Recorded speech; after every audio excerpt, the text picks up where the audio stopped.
Hello, friends. Hello, friends. A tradition unlike any other. Oh, my goodness.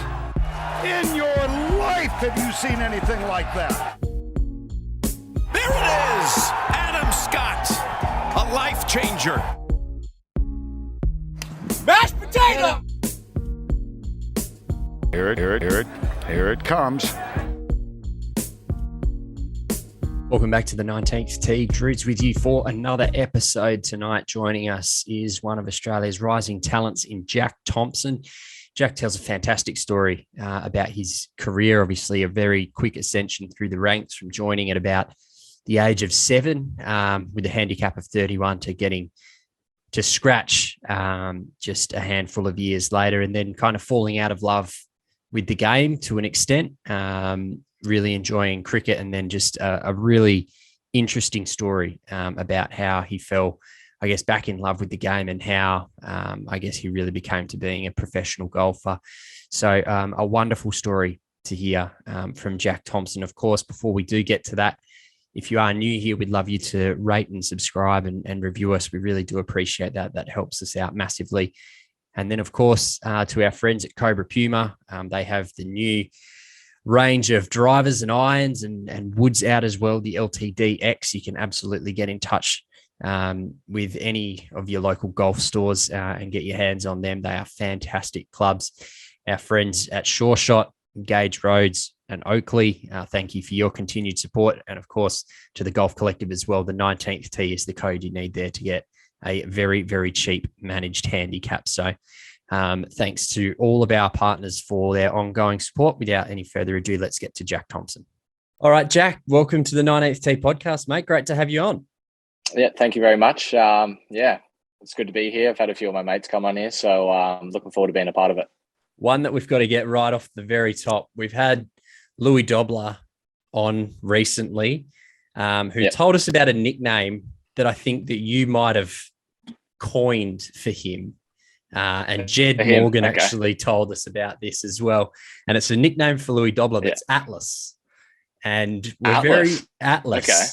And he apparently you're the one who coined the nickname because when he goes out on the beers, he promises the world but delivers an Atlas. Is there any truth to this, or has Jed thrown you completely under the bus? I'd actually like to think that Jed's coined that one. I don't know why. I think he's trying to come across as this nice guy, but I reckon he's the one that's given him this name. Can confirm that it's true about Louis. Sorry to throw you under the bus, mate.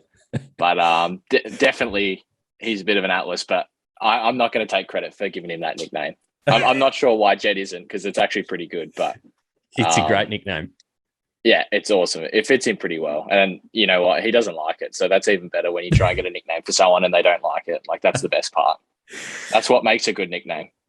And then as a follow-up to that, Louis' comeback was that you and him called Jediah Morgan in regards to table tennis competitions because he was practically a buy round. Is that true?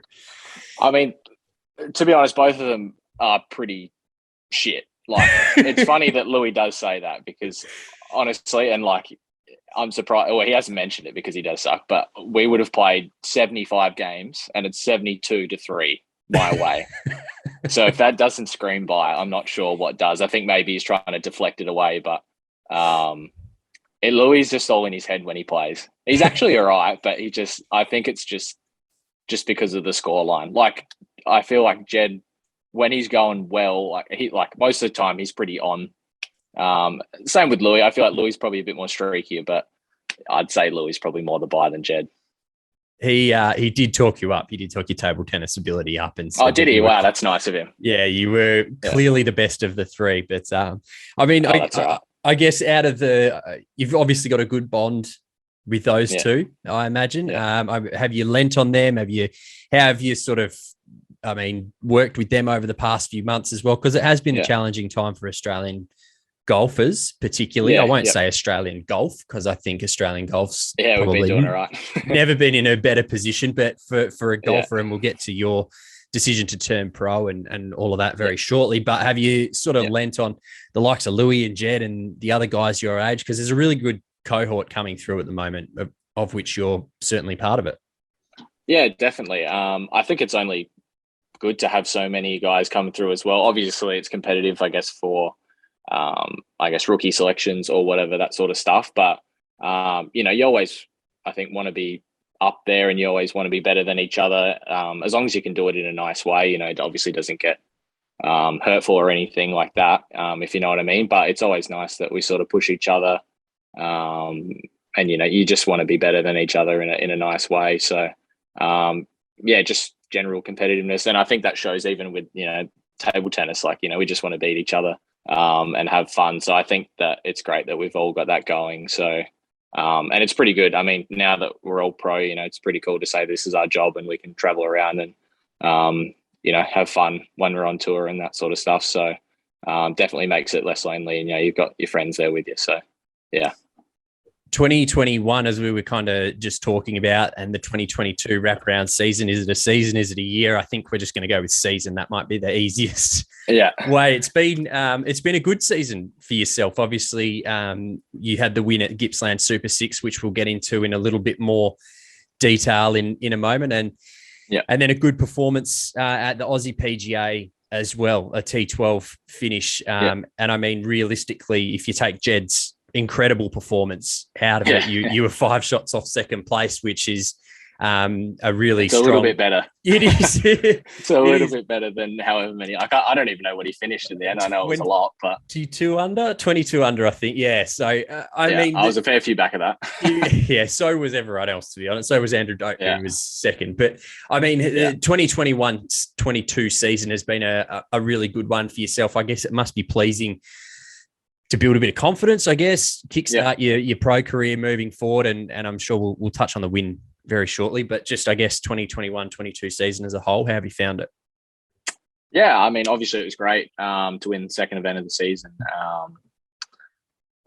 Sometimes I think, like, not that I can't believe it happened, but it was just such a nice thing. I think obviously being so early in my career, obviously I want to go on and win, bigger events and that sort of stuff. But, I'm reminded that, some people, turn pro and they never win a tournament. They could be pros for 20 years and they never win one. So to win one, I guess, within my 6th or 7th start on tour as a pro was awesome. And only good things to come from that. So hopefully just carried on to the rest of the season. And it's nice to sort of have that, I guess, buffer already and secure some status or job security. Just got to build from that and just keep going. How much is that in the back of your mind, job security? It's an interesting term that you use, because I guess a lot of people probably don't think about it in that sense, that it is a sense of you need status to be able to play somewhere, whether that's Europe or the States or whatever that is, or here. How much is that in the back of your mind? Obviously, you make the decision to turn pro last year, which we'll, as I keep saying, we'll get to. But I guess how much is that in the back of your mind coming into this season, that it's kind of like, I do actually need to now perform as a professional to, I guess, A, make money, but B, have some status to be able to play? Yeah, I think like now, I honestly, like, I couldn't tell you how many years I've got from that. Like, I don't know if it's 1 or 2. Like, I haven't really looked, but it's just nice knowing that, like, you can just go out and play. And I think when you've got that sort of stuff, like, the pressure's taken off you a little bit, because everyone puts pressure on themselves. So it's taken off by having that, and now I can sort of just go forward rather than thinking, like, I have to keep playing well to secure my card, kind of thing. And I guess for me, like, I want to go overseas, so to win, I guess that gives me depending on how the rest of this year goes, like, if the order of merit is still a little bit out of reach for those top 3 cards, I can go somewhere else and not have to worry about I don't have my Aussie card. It's, like, nice to just have that as a backup kind of thing, and now I can go anywhere. So I think it was massive for me, and again, just a confidence thing as well.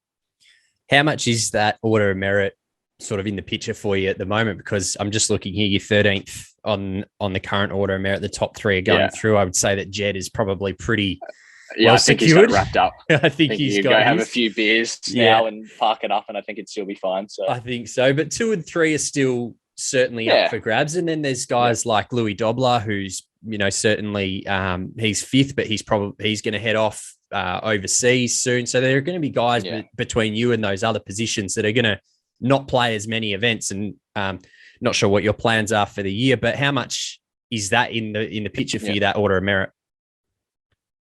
Yeah, definitely. I think it was massive. I said to my coach as well that, I want to win the order of merit. Obviously, Jed winning the PGA, it sort of takes that equation out. But, I thought it was only one card, and then I was told that it's three. So after the PGA, I was still like, that's still achievable. Obviously I had the Vic Open last week and didn't play well there, but it's massive. That was my sort of thing. I wanted to sort of play a full year on any tour just to get a feel for it, because, as an amateur, you might get a few invites, but they might come, you might get 2 in 2 weeks, or you might get one and then another one 6 months later. So I just wanted to play a full season, build it up. I find that I play better when I've got continuous events, you can build from them. And then go from there. And then, there's various other exemptions you get from the order of merit. If you look them up, I think obviously the top 5 go to final stage Corn Ferry, and then there's some other tours there that they have exemptions. So I'll just focus on the rest of this year and then go from there. So we're going to bounce around a little bit here, but the first question that we generally ask our guests is take us right back to the start and where your golf journey began. What are your first memories of the game? So what's Jack Thompson's first memories of golf? Well, my mum was the golfer out of the family. She was actually, I think she was like 6 or 7 months pregnant, and she was still playing. She loves her golf. She plays twice a week still. I think I was 2 or 3 just in the backyard. I think one of her friends had some old clubs, got them cut down, re-gripped. I think at those times they didn't have the glue to dry it so quickly. I think now you can re-grip a club in like 20 minutes, and then back then it was like, I say back then, wasn't really that long ago. I don't want to make myself too old. I think we had to leave them for a day on the windowsill to dry. I just remember smacking them in the backyard, up against the shed. Just going from there, and just literally I think some of my good memories growing up was mum taking me out to the course after school and down at the local club in Port Lincoln, and we'd play Twilight, which was 10 holes on Tuesday night. So go and play in my school uniform and just, have fun. And I think it's a great game that I still get to share that with her now. So, we don't have to worry about our score or anything and that sort of stuff. But that's probably my earliest memories, those with mum and that. Was she a handy golfer, or is she still a handy golfer? Or yeah, she still is. Yeah, she plays off about 13 or 14. She definitely can still play, and like she just loves it. Just genuinely loves going out there. It's sort of her relaxation. A couple of days off work to play, and just loves it. Do you remember? Well, I guess firstly, how did you take to the game? Was it a game that you picked up pretty easy? And do you remember the first time that you beat your mum on the golf course? Yeah, I couldn't pinpoint it. I got my first handicap when I was 7, which was 31. I think the first round of golf, 18 holes, I played off the men's tees. I think I was maybe 5 or 6 or something. I had 128, which I don't really know where to gauge if that was good. I mean, I guess that's pretty good. I was 5 years old, so. Like, I think back now, if I had 128 shots now, I'd obviously give up, I reckon. But I think just slowly going up. I think when I was probably 12, I was probably off about 7 or 8. I think I was about 14 or 15 when I got to scratch. So I think somewhere in between, before 12, I might have beaten it. I didn't really make it a big deal, I guess. I wasn't really like, I beat you. I'm sure I did at the time. I don't remember, but I couldn't pinpoint a time, but it was probably somewhere around that. I won't stitch her up too much. That's a relatively quick improvement from, a 31 handicapper to sort of low-ish double digits to scratch by the time you're 14. I guess. Was that, I guess, natural talent in there, or was that really hard work? Were you grinding just before school, after school, combination of both? Like, what do you put that sort of success down to? I don't know, maybe just genuinely enjoying it. Sounds pretty cliche, but like if you're doing well at something, you're having fun, or if you're having fun, you're going to do well at something. I guess they go hand in hand. But I don't know, maybe I feel like for me, I'm not a super technical golfer. So maybe not trying to sound arrogant or anything. I would put it down at that age more to natural talent, I guess. I think now obviously I work a lot harder, to sort of bring them both in together. But I couldn't tell you that I was, I don't know, living and breathing golf, and anytime I had a club in my hand, or I'd be smashing balls or something, I'd probably do it quite often. But I wouldn't say I was at the point where I was like, I need to start practicing now because I want to be a pro golfer. It was just like, I genuinely like it and I just have fun. So, yeah. There's a wonderful article written on the Golf Australia website by our good friend Tony Weebeck, who was our very first guest on this podcast way back in 2000, and I can't even remember when we started. But he mentioned the line here, and I'm really interested to understand how this worked at the time. Was you advanced your golf career in Adelaide while your mum remained in Port Lincoln, and he mentioned here that your father sadly passed away when you were a young age. So I'm just keen to, you tell us obviously as much as you want to tell us, but unpack that. Obviously the decision to move to Adelaide and I guess away from your mum who brought you into the game. It was a tricky one. There was sort of a stage there where I wasn't playing golf. It's a kind of like a long story. I sort of I think I made the junior state team the last year. I think that was 2015. And I like the game.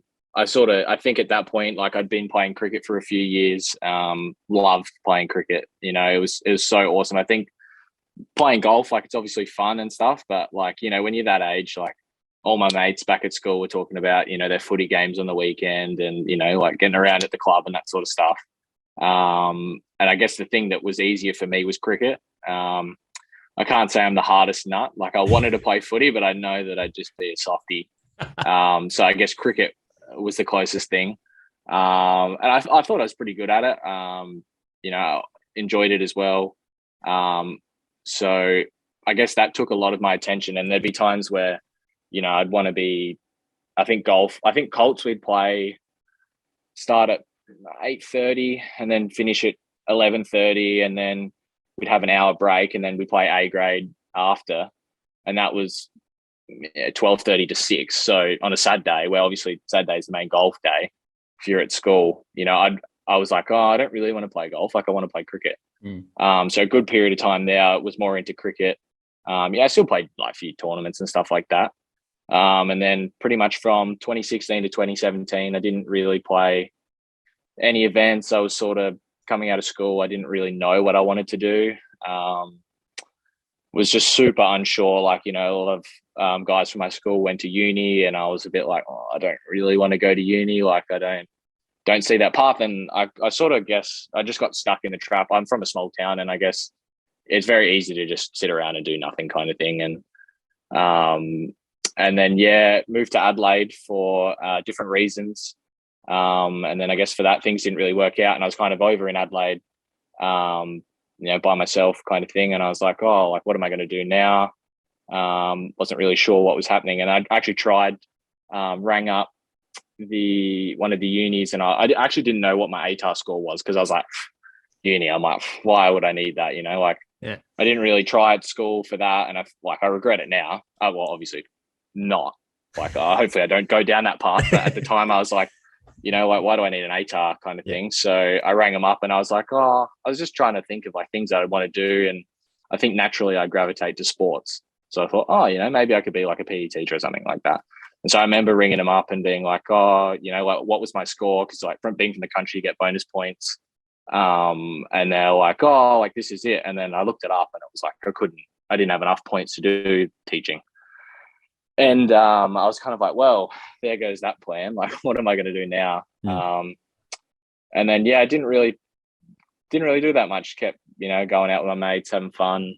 in Adelaide, and all the money I'd saved from working before was kind of slowly dwindling away, which I found out that goes pretty quick when you're not making any money, you know, rent and all that sort of stuff. So going out on the weekends doesn't really help either. Doesn't help the bank account. So and then a couple of the mates I'd known from Adelaide, I was a member at Grange, and I remember them. I can't remember what day. I think it was a Sunday or something, and they were like, "Oh, you know, come out and have a hit." And at this point, like, you know, I didn't really want to play golf that much. And I was like, "Oh, I'll give it a miss." And they're like, "Oh, we're playing in a cart." And I was like, "Well, fuck, say less. Like, I'll come out and play then." And I hadn't played for 3 weeks. Yeah. I hadn't played for about 3 or 4 weeks, and I think I had 9 under. And I was like, "Oh, that was pretty good." I didn't really think much of it because, you know, I wasn't really like, was just having fun kind of thing. And there was kind of a big story at the time with it. Like one of my mates, his name's Tyson. We had one of his parties, and obviously there was a few drinks involved. And I'd only known him for a little bit at the time. And, you know, we were just mucking around, having fun. I think it was one of his birthdays or something like that. And I just remember we were just laughing. We're having a good time. And then I remember walking off, and then all of a sudden I felt like someone's just come and gone bang. And I kind of turned around. I'm like, what's going on here? I was so confused. And I look at him, and, you know, he's there, and he's obviously just punched me. And I was kind of a bit like, what's going on? Like, you know, I'd only really known this bloke for a little bit. Like, we got on really well quickly. And then, we sort of got into a bit of a scruff and got separated. And he at the time was like, you know, like, "Oh, you know, like, never want to see you again," like, get pretty much and that. And I was really confused. I was sort of a bit like, "Oh, like, what's going on here?" Like, obviously I'd known we'd had a few beers, and I was a bit confused. I thought maybe I'd done something, and it was his birthday. So I was like, "Oh, well, you know, I'll just leave. Like, this is obviously, there's nothing." Like, you know, it's his birthday. I don't want to be stuffing it up. Yeah. And I think his dad got him to have a word, and he sort of like sat me down, and he's like, "Mate," he's like, "you just fucking piss me off so much." He's like, I was confused. I was like, "Where's this going?" Yeah. When you've known you for so long, like, you know, and I think after a few beers, you know, everyone gets a bit, you know, deep and that sort of stuff. And he goes, because he played with me when I had that score. And he was like, "Mate, it just annoys me. Like, you can do that and you just don't care. Like, you just don't care at all. You're going to waste like what you've got. You know, I'd love to be able to do that. Like, you just don't give a shit. And it just pisses me off so much that, like, you can act like that and you're not giving it a crack." And I was like, obviously it didn't go exactly like that. Or repeat exactly what he said. I don't think I ever will until I sort of get to a decent point where we can, well, obviously we laugh about it, but we're like, "Oh, you know, you remember when you said those exact words," kind of thing. Yeah. And I was like, wow, like, that took, even though he punched me, I always joke that he, you know, he's got the softest fist in the world, but it took a lot for him to actually say that. And, you know, pretty much just, you know, chewed me up and spat me out and said, like, "Look, like, you need to do something. Like, what are you doing with your life?" Like, at that point, you know, I was having fun all the time. Like, all my mates that I was drinking with or whatever, you know, they could do that. They were working 9 to 5 jobs, or, you know, working for the weekend, you know, but I was doing nothing on the weekdays and that sort of stuff. So it took a lot for him to say that. And it meant a lot to me, and it obviously still does now, that he could say that. Obviously the beers helped with the courage to say it, but it was kind of just like, wow. And I think, you know, when you get a bit of motivation, stuff like that, like, when you first hear it, you're like, "Oh yeah," like, you know, like, you're all like all G'd up and you're like, yeah. And, you know, it lasted for a couple months. I think I got sent to a Tassie Open, like amateur event or something. I came 5th, which was good. It was only, you know, my 3rd or 4th men's event I'd played, so I was pretty stoked with that. And then at the time, like, I didn't have a lot of money. Mum was sort of helping me out, and I thought, you know, this is a pretty good gig, Golf Australia or Golf SA at the time, sending 2 guys to every event. And I thought, you know what, let's try and just beat the person that you're getting sent with, because theoretically, you know, if you beat them, like, there's no reason why you can't get sent again. You know, they would at least have to go past that guy, you know, and, you know, give a reason for you to get picked again. So every event after that, I just had that mindset of just beating the guy that I got sent with. And then it got to end of 2017 and down my way, and I'm sure everywhere else, everyone has a big New Year's, celebrates and that sort of stuff at that age. And I just said to myself, you know what, enjoy this last time, have a few beers, enjoy it. And then 2018, let's really, let's give it a go. So did that, played Aussie Am, first Aussie Am, made it to the match play. I was like, yeah, pretty stoked. Still remember one of the boys, he was laughing. I think Minwoo was still an amateur at the time, and it was his home Aussie Am. And he goes, I was like, how funny would that be if you have to play him? Like, you're going to get smoked. Like, he'd just come off whatever it was. And the draw comes out and old mate's laughing at me. And I'm like, oh, what's that for? He's like, oh, you're playing David Micheluzzi. And at the time, he'd just won Master of the Ams. I didn't really know that much at the time. And I think I was honestly like, when people play match play, they're like, oh, yeah. Like I lost 3 and 4, but I was 5 under, blah, blah, blah. They always exaggerate it. Like I was genuinely like 5 under. Or 4 or 5 under, and I lost 5 and 4. And I thought, like, wow, like if I actually want to be any good at this game, like, I can't be doing that. Like I have to be up to that standard. And then just went from there. Went on a run, finished 3rd at Avondale, won Riversdale, and then I had a bunch of seconds. And I think it was funny because by the end of the year, my first year of playing men's events, I think I got to 31 in the world as an amateur, which obviously helped with not playing that many events. And then, got an invite into the Aussie Open from that, which was a bit surreal at that point because I was like a year ago, I was mucking around, not even really doing that much. And then I was playing an Aussie Open. So very long story. And then, just kept going from there. And then I guess, talked about that bit quite a lot. And then, obviously fast forward to now where I get to say that it's my job and, I've won an event. So, that's an incredible 10 minutes. It really it's a bit of a long was story, but no, it's, but I think it's really important part of your story too, because I think, we've had so many guys and girls on this show who have gone down the exact same path as you have early doors and they've got a handicap early and they've shown some natural talent. They've got to scratch really young. And then by 14 or 15, they've gone, fuck it, school's not really what I want to be doing. I want to play golf. And they know from the outset that golf is what they want to be doing. And I think it's really interesting to see someone who probably didn't, I don't know, by your own admission, sounds like you didn't really have the passion to go forward and be a professional golfer when you were that age because you wanted to play cricket and you wanted to hang out with your mates and all that sort of stuff. So it's, I guess that's a really important part of your story that you kind of did have this, I don't know, maybe you did have a fallout of love with the game only to be brought, I guess, back to earth by your mate Tyson. Like I guess growing up as a kid, like I loved it. Like I always wanted to be a pro golfer kind of thing. But I think that sort of part where I was playing cricket, it was more at that age. At school, it's a social thing, and cricket with your mates. Like loved it. Like still love cricket to this day. Like I'd go back and play a game of cricket if I could anytime. Like, I just genuinely love it. But I guess that being said, I kind of didn't get burnt out. Like I feel like some people did because I went through that part of not playing. So I wasn't there like getting frustrated and stuff. I sort of skipped that. And then I sort of came back to it when I guess I was like ready, which I feel like maybe has given me not the edge, but like over those people. Because like, as you mentioned, some people might burn out kind of thing. So it's hard to explain. It's a weird sort of journey, it's been so far. Like obviously, couldn't thank my mate enough for doing it. He probably could have done it in a bit of a better way, but I was just going to say, but it was awkward for a little bit, maybe a day or two, and then like now we just laugh, and all my mates, everyone at the golf club jokes about it.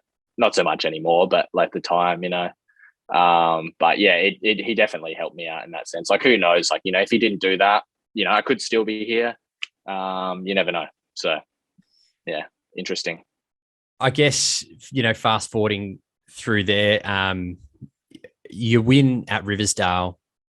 I guess how much of a relief is that first victory, that first significant victory? I mean, you've won Yeah. heaps of stuff when you're coming through, right? Like as a kid, yeah. Yeah. I wouldn't say I won heaps of amateur stuff, but that first, Yeah, like Riversdale is, you know, in the upper echelon of amateur events in this country. Like how much of a relief or a sense of satisfaction is that moment where you're holding the trophy at the end?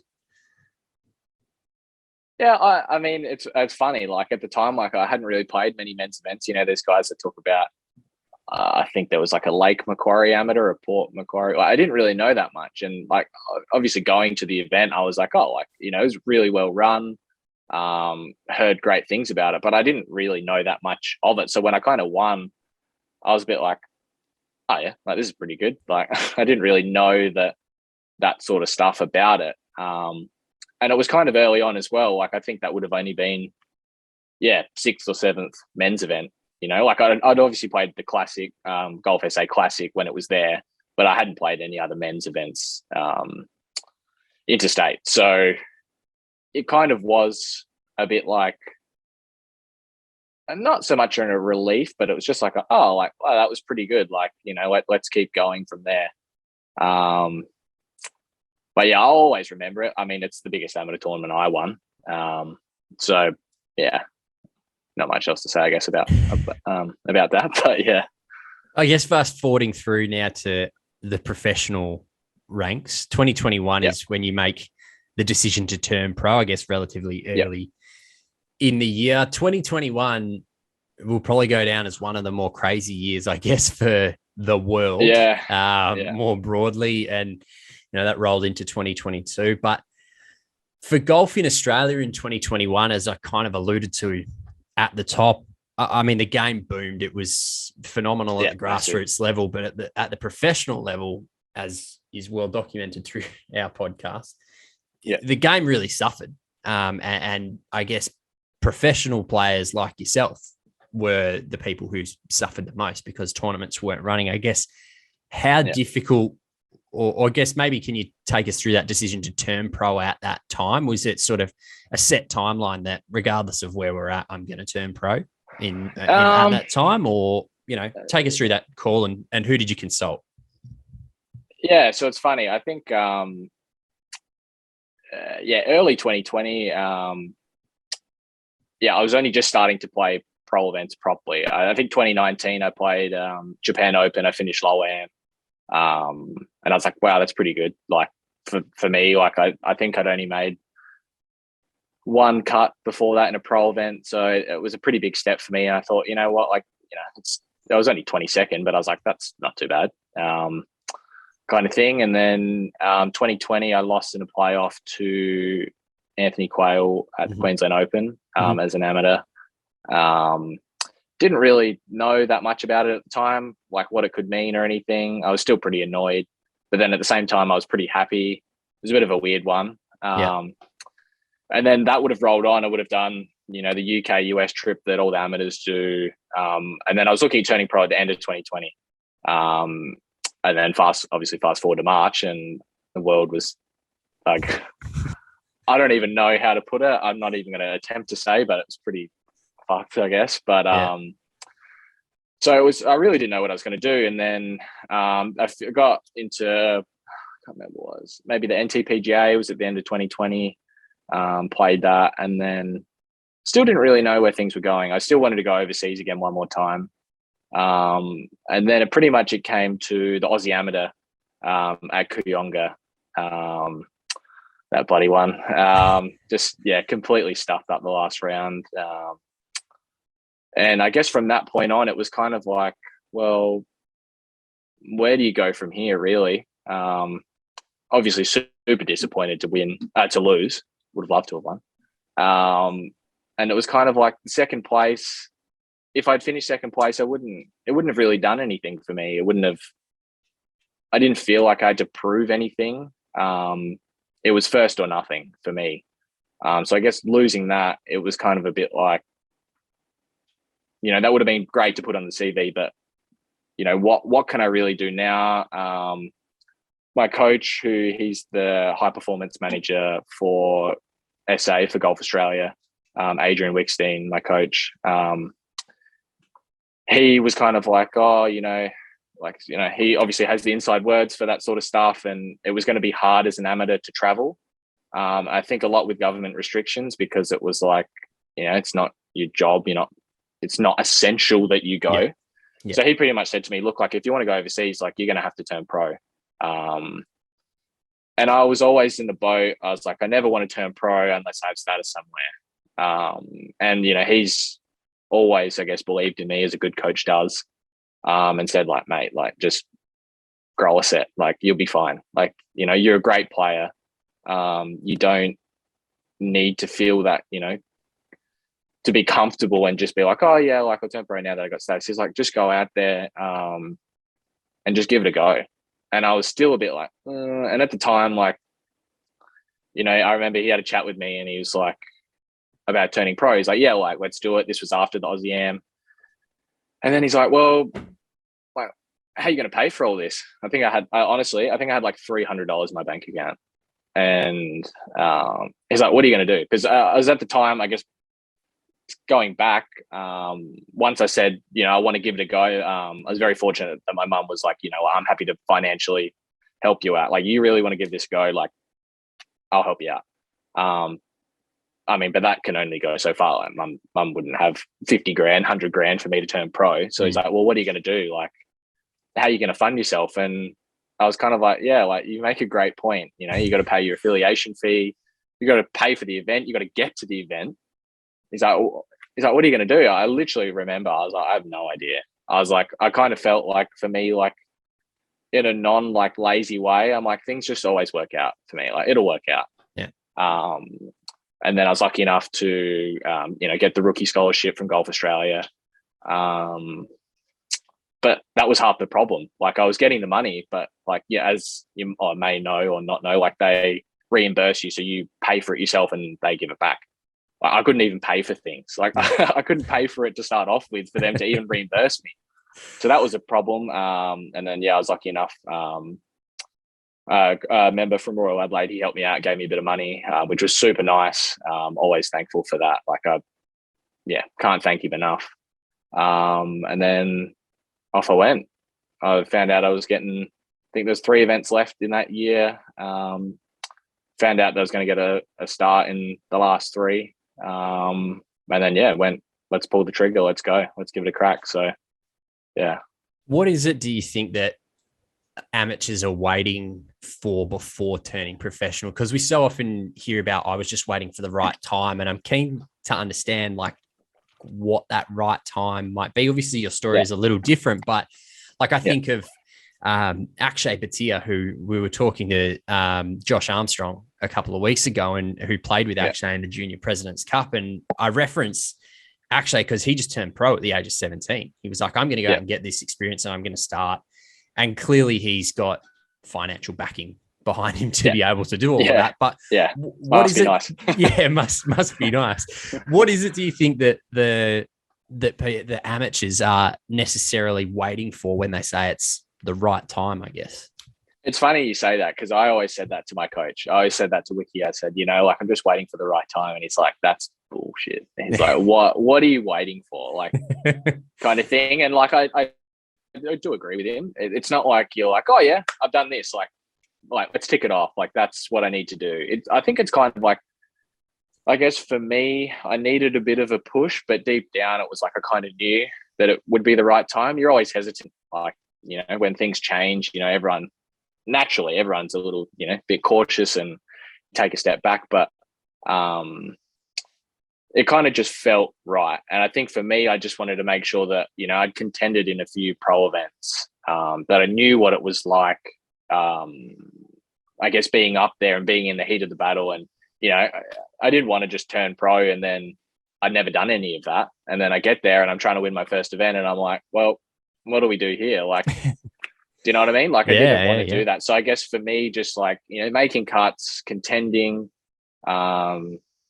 just really being in the heat of it. And I think the one that was like that made me think that was the Queensland Open, where I lost in a playoff. I was like, I felt like I didn't have my best stuff. Still lost in a playoff. Like, I was like, that's a pretty good sign. Like, probably should have won it. Obviously Quayle didn't play perfect golf either. But I was like, I genuinely had a good chance to win that. And I thought, I guess if that's going to be the right time or that moment, it was that. And then, like I said, along with a bit of a push from my coach. So I guess let's talk a little bit more about the Gippsland Super Six, which happens at the end of 2021, the 19th of December to be precise. I mean, it feels like it was, I don't know, it feels like it was yesterday, 2021, for whatever reason. I keep going to say last year, but it was, about 18 months ago now. Take us through that, because it wasn't the perfect tournament for you. You had 3 bogeys in 5 holes, and you nearly missed the match play section. I mean, I must admit, Super Six is a confusing format for even me, who loves who loves the game. So you nearly missed the match play, but then you just went on and had a really good couple of days and ended up walking away with the trophy. I guess what does that do for you when you win your first professional tournament? I guess obviously you get cash in the bank, which is not the be all and end all, but it helps. It's definitely a nice thing. It is very important. Like, I know everyone says, it's all about the trophy and stuff, but you can't buy a fucking plane ticket with a trophy. Yeah, so exactly. You've got cash. It might help you get an upgrade or something like that, but you still got to get the ticket. It might. So I guess obviously, what does that all mean to you? I mean, I read this quote here is quite pertinent, and I'll read it. This is from yourself. It says, "I just think back to all the times where I was runner up and how much I hated losing. There are even times where I was wondering, am I ever gonna get over the line?" So, I guess you win, the trophy's in your hands. What's that sort of moment like afterwards? Is it a deep sigh, relief, excitement? What's going through your head? Yeah. Again, I said that, and my coach, he hates that, because he's like, mate, it's like your 6th event, like like chill out. But I think more referencing just like, there was a lot of amateur tournaments that I finished 2nd and 3rd, and I was always up there, and they just never really happened. I never really got across the line, and I think that's more the frustration I was talking about. And I think Aussie Am, like, having a 5-shot lead and blowing that, it was kind of a bit like, there were times there I was like, wow, like, you had a 5-shot lead, mate, and you couldn't even bring it home, and like, in a bad way. It was quite a negative way to think about it. So that was pretty hard. And then, my motto for ages going back was, I just want to get so far in front so that I don't have to worry about that. I can go down the last and be so comfortable. So I guess this time it was like super satisfying to win it in a close manner and have to hit that clutch shot, or do all those things where like the pressure's on you and you're like, you have to do it. And I think as well as winning the playoff was even better, because obviously losing a year or so back, it just made it even more satisfying to just actually get it done in a close manner. And it was like, I needed to hit that shot, and I hit it. And, I needed to hold that putt, I hold it. So it was just like, I think going forward, like, I think Jordan Zunic, who I played, he's like, you always remember your first one, which I definitely will. But I think I'll remember it more so from the fact that it was just such a satisfying way for me to do it. And I think it's given me the confidence going forward to be like, you know what, if it's going to be close, like, you've done it before, like, why can't you do it again? Why can't you hold that putt on the last hole to win by 1? So, I'll always remember that one. What were the celebrations like that night? Pretty subdued, actually. It was really? It was so bad. Like, I think my girlfriend caddied for me, and she got me a beer. Because it was in Warragul or something, wasn't it? It was in Warragul, and then I guess technically now I'm a Queenslander. I've moved up to Queensland, so I'd planned to drive back to Queensland the next day. So literally had one beer. She drove home, had a couple champagnes with some good friends like Billets that we both stay at. Literally got up the next morning, 6 a.m. and started our trek to Queensland. So it was pretty boring that way. So hopefully this week, if we win another trophy, I'm sure that I'll I'll give it the proper celebration. Yeah, I was going to say that is a bit disappointing, to be honest. It was very disappointing, and it was just frustrating. Like we had, it was at the time where, geez, it sounds like it's so so long ago, where it was like, we had to get a test on the border, and then we had to wait, for our test, and my girlfriend got tested a minute after me, and hers didn't come back for 8 hours, and we were just sitting at the border. So it was literally the worst celebrations. Like we would just like get us home. Like, a 2-day drive turned into a 3.5-day trip.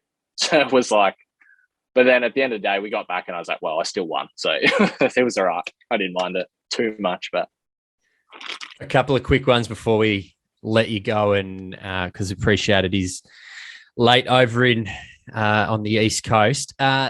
We like to go through people's Instagrams. This is generally what we do. So this is the bane of our research. I think I've got rid of a few bad things. So yeah, hopefully you haven't dug up too much. I haven't got anything really incriminating. Well, that's great. That's literally the goal. That's what I've wanted. So we do go back to generally the first post that you've ever done, but there's not much there. It's just you drinking a UDL, and I hope since 2017 your drink choices maybe improved a little. But I do want to. I'd like to think so. Hopefully, I'm trying to think. Yeah, where you've got me there, but yeah. I do want to ask about 2018 on the 31st of January. There's a photo with you and the great man John Howard. Where did you meet John? And how and why? And I guess what was John doing out on a golf course? It looks like, I assume you're out on a golf course anyway. Yeah, that was actually the Avondale Medal. I think he's a member there. Right. And so they usually get him to do like the speeches and that sort of stuff. And I think I finished third there. Pardon me. So he came up and obviously gave the speech or whatever. And, Johnny's getting pretty old. So it was taking a while. But just decided to get a photo with him. I think during the week, one of the other boys, there was like a member's handbook there at the club, and they're going through the members directory, and his number comes up, and we're like, how funny would that be if he answered? So we rang him, but it was his his members office or whatever it was called. So we didn't get a call in there, but it was pretty good. It was just funny, and seeing him, and obviously being a prime minister and stuff, it was pretty cool to just get a photo. So I think he would have forgotten about that one pretty quickly with his age at the moment. So I think he was having a beer as well. He loved a beer. So did he? It was good. Good to see. Did you, as a keen cricketer, give him any tips on his bowling? Because obviously famous videos of John's leg spin not being particularly great, half trackers. Yeah. I would have loved to, but then again, I think the age is coming in, and he probably wouldn't have got any jokes or anything. So I thought, I'll probably save myself here, because save the embarrassment, but really embarrassment's on him for that, whatever that was that he served up. It was horrible. I want to ask you a quick one about growing up in South Australia. I mean, such a rich array of golf courses in South Australia. Victoria gets a lot of love, obviously, for the Sandbelt, and Tasmania gets its Barnbougle love, and Queensland's got a heap. But I think not having played, and I'll put my hand up, not having played golf in South Australia, only from what I can see, there's a huge amount of wonderful, wonderful golf courses. Of course, Royal Adelaide has Mackenzie influences in there, Kooyonga, which you spoke about, the Grange. Like, there's so many wonderful courses there. And I'm keen to hear your thoughts on, how underrated South Australian golf actually is. Yeah, I think, you chuck Glenelg in there as well. They usually call it, the big four, or I guess if you want to call it that kind of thing. Like, they're the main ones. I think you can make a great trip out of it. You come down with a few mates and you can get onto those courses. If you can. I know Kooyonga is getting pretty hard to get onto now. But yeah, they're just great for SA to have those. And I guess for kids growing up to play those, obviously I would liken them more to the Victorian courses, the Sandbelt kind of thing. Obviously, it doesn't look exactly the same, but they can have that same effect where they play firm and fast. So that's only those ones. And there's a few, if you go down, I know there's Links Lady Bay down there, which is a great course. When the wind blows, it's so hard. You got a couple good courses up in the hills. But yeah, I guess being SA, like things are just, it's just little old SA. Everyone kind of just forgets about it. So I think if you can get past that and come down, I think, yeah, everyone would enjoy playing those. Trust me, you're speaking to someone from Western Australia. We constantly get left out of the golfing conversation. I was going to say, well, you're in a different country now, exactly, so you probably right. get left out even more.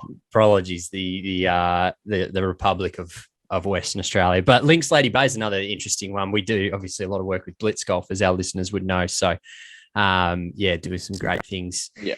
Out there. Before we go, what's the plans for the rest of 2022? Is it you're going to play the rest of the Aussie tour, or are you going to head off early to go overseas? What's the sort of plans for the remainder of 22? Yeah, I think I'll play the rest of these. I'll keep going on with that sort of, play a full season somewhere, and just see where the order of merit takes me. I think,